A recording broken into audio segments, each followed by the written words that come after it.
Welcome to Married to the Boss podcast. Here are your hosts, Mike and Mayra Harley. Glad to be back. We've been gone for quite a long time, and we have been through hell and back, to be quite honest with you. Not just business-wise, but also personal-wise. So we're going to do a quick 30-second recap of what has happened in the last couple of years and why we have not been able to be with you. And then after that, we're going to get into the topic of today, which is getting back to the basics by going back to the future. So okay. All right. So how are we going to start this? Why don't you let the crowd know where excuse me, I'm sorry, That was all good, but you can't say crowd. Where'd you get crowd from? You know what? She still thinks she's doing some type of a concert. I'm sorry. I feel like I'm talking to the audience. Excuse me. That's okay. So you want me to kick it off? Yeah. All right. So you see this background that we're in right now, we're talking to you from Maui, Hawaii. And so to go back a couple of years, in our last episode, we talked about how difficult COVID was and how we lost our company and lost our software company and a lot of money. And our mind. And our mind. We lost our mind. And here we are in Maui on our 25th year anniversary and still married and still kicking it. And we lost our mind, but we haven't lost our sense of humor, thank God. And our energy. And our energy. So we're coming back. So yes, we are. What are we calling this episode? The boss is back. The boss is back. And we all know who the boss is, right? But we're taking everyone back to the future. We are? Yes. Okay. Yes, because I can't wait to go back to the future. The one thing that we want to get back to is now that we're getting our feet wet again. To play a pun on the fact that we've got the beach behind us. But in order to get our feet wet again, we're going to go back to the fundamentals of business. We have seen in the last couple of years, we have seen the complete decay of business and customer service and how everything is being thrown out the window in regards to what quality service, not just quality product, because they both go in hand. Quality product and quality service has completely gone downhill. Yep. And bad. Really bad. And we're talking about all over the world, because we have in the last couple of years traveled all over the world almost, and we've seen the decline everywhere. And it's really a sad situation because there's a newer generation of consumers who don't know the difference between wonderful customer service and great quality product. And in order to introduce them to that, we have to take everyone in the audience back to the future. Yes. And if we were to fast forward just the past couple of years, just to this trip that started 4 days ago, I mean, we left a hurricane that hit the Tampa area, which is where we're from, and we left for Hawaii with no power. And so, we're a little stressed out after 4 days of no electricity, no internet, no cell service. So we get on a plane, 5 days ago, and the service is just not the same anymore. I mean, I keep saying it over and over that I honestly think that the majority of the people don't care. They don't care how they talk to you. They don't care how they service you. Oh. And we've seen it in Dallas. We've seen it in Los Angeles. And yes, we see it in the beautiful island of Maui.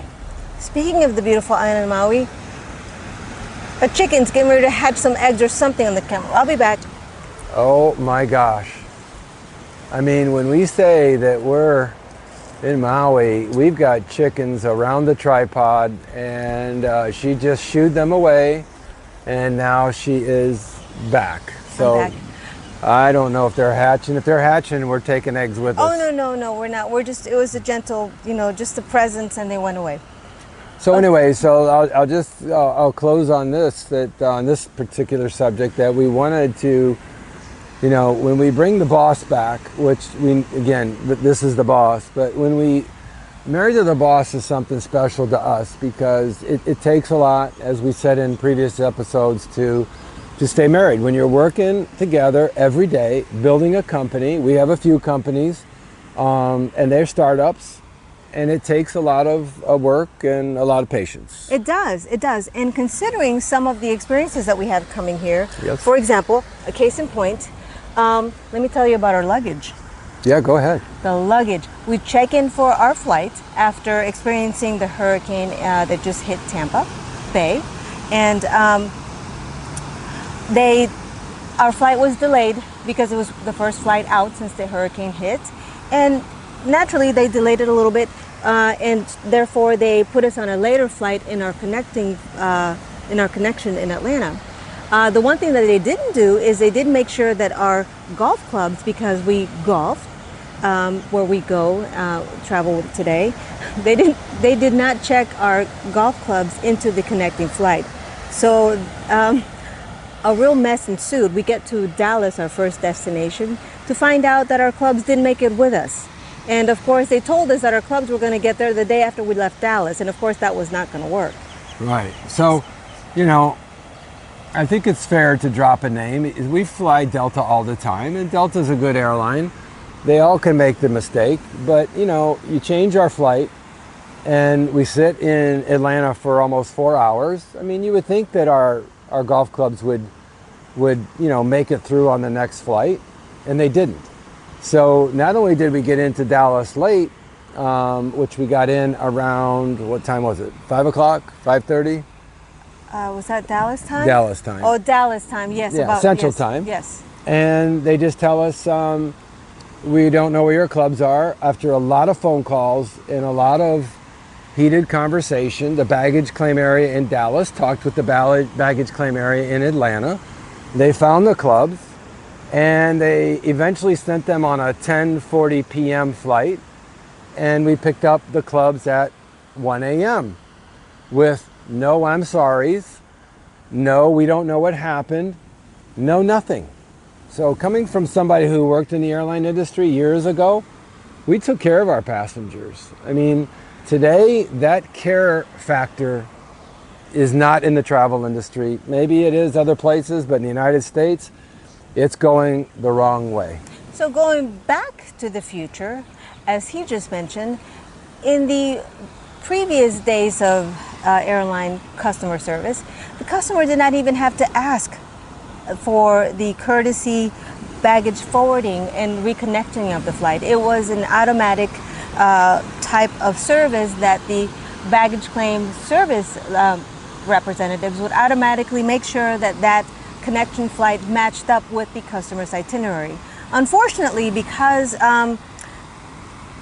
corporate has changed so much more to be focused on profits versus their people, whether it's people that work for them or people as their customers.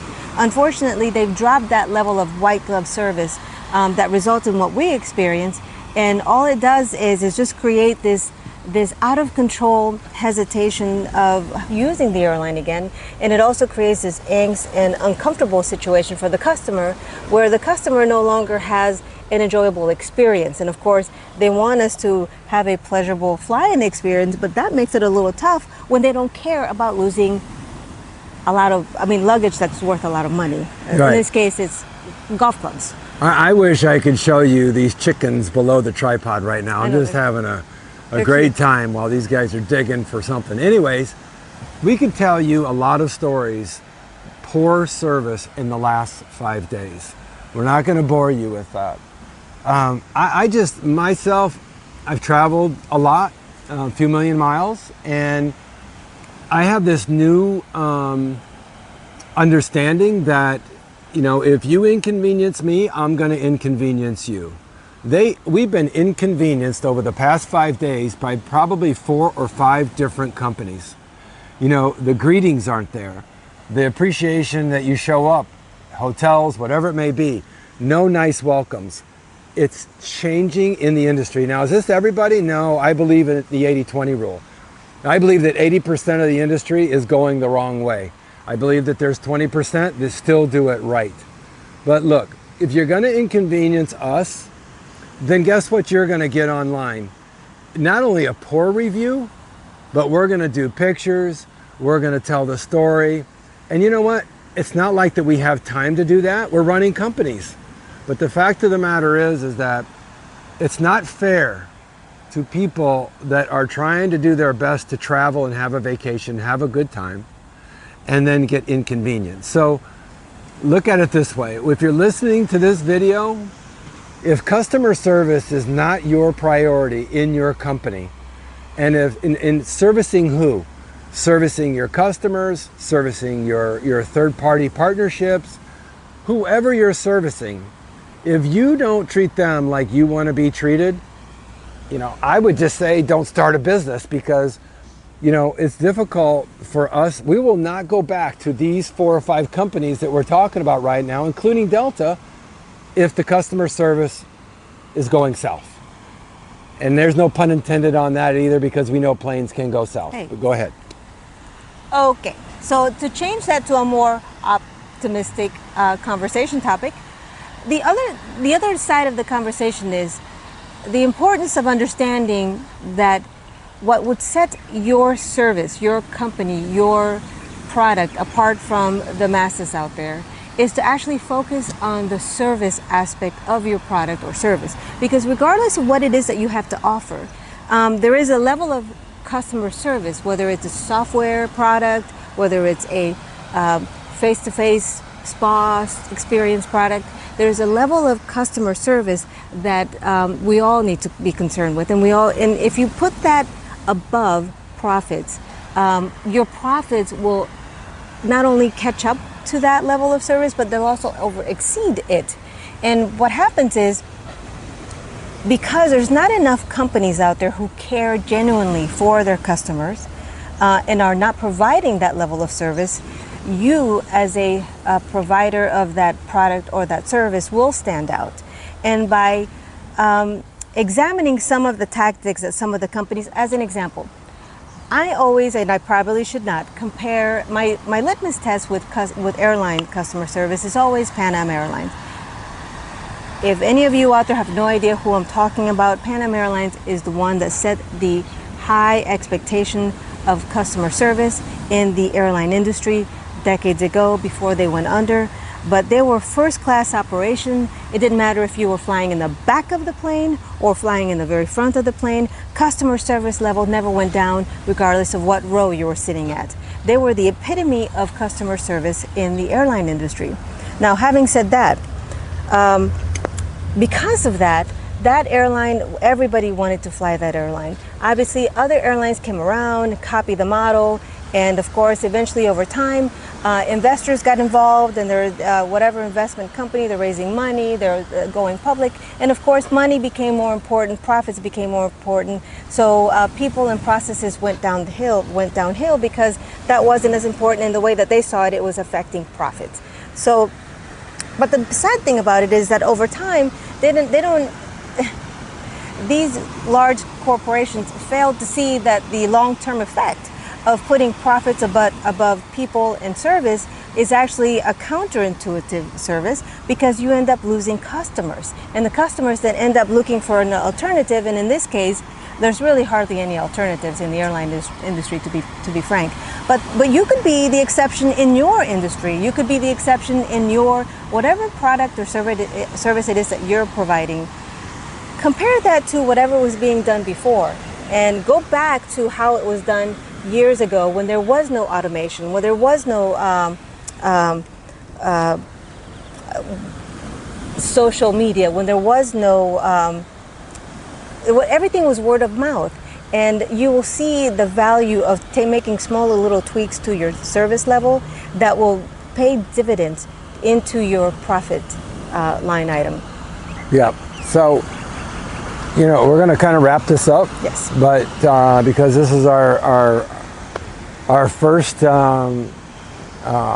podcast and video, and we wanted to actually a couple of years, and we're sharing real experiences with you. Yes. And are we world travelers? No. We do get around a lot. Mm-hmm. Do we own our own business? Yes. So the things that we're sharing with you, that look at it this way: if you have a company, if you're listening to this and you have a company and you have a great product or a service, do you realize that is, I'm going back to the 80-20 rule, do you realize that is 20% of a great thing? In other words, you got a great product, you got a great service. Okay, that's a given. That's why you're in business, right? Well, what's the other 80%? The other 80% is providing great service. Somebody walks into your establishment, we're just glad you're here. When someone leaves your establishment, we hope to see you again. How difficult is that? So we have followers from around the world. And so a lot of the followers to our podcast, Married to the Boss, is not in the United States. But we brought this up in several episodes ago about a company here in the U.S. called Chick-fil-A. Chick-fil-A serves chicken sandwiches and a few other things. But no matter what, when you get done ordering that food and you say thank you, which you should, as they give you your food, the response that comes back from every employee at Chick-fil-A around the United States is, "It's my pleasure." How difficult is that? As a matter of fact, McDonald's, Wendy's, Burger King, and whoever else out there would love to be like Chick-fil-A. But it's not that difficult that if you got a great product and a great service, that you can't really, control your industry and your marketplace by having that other 80%. And that is about the customer. I love this chicken. Go ahead. I know, me too. I love the chicken. I want to take them home. I am too. Yeah, but they're not going to make it in our luggage. So to wrap up, we just want to encourage you to go back to the fundamentals. Sorry. Go back to quacking like a... No, it's not. No, that's quacking. Quacking is like a duck. Right. Whatever he was doing. Okay. Go ahead. I don't know. Go ahead. Anyways, go back to what made what you're doing maybe as a competitor, what made them great, or what made your service line, the industry that you're in, great, and actually grew that industry. Go back and see what it was that made the difference. And I guarantee you that if you apply that, and I mean that with an asterisk, that's if you follow the fundamentals of business and you follow the fundamentals of customer service, that you will gain in your profit line by taking care of your people and your process and form that into a great level of customer service that can't be, that can be easily expanded upon by making sure that everybody's singing up the same song sheet. Yep. Mm-hmm. So we're going to sign off because one, it's hotter than heck right here on the Pacific Ocean. Yes. And all we have to say is aloha. Aloha. Mahalo. Mahalo. And keep hanging loose.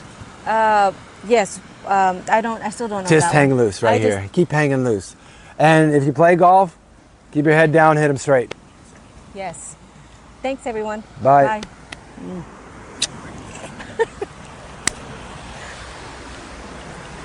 What a chick.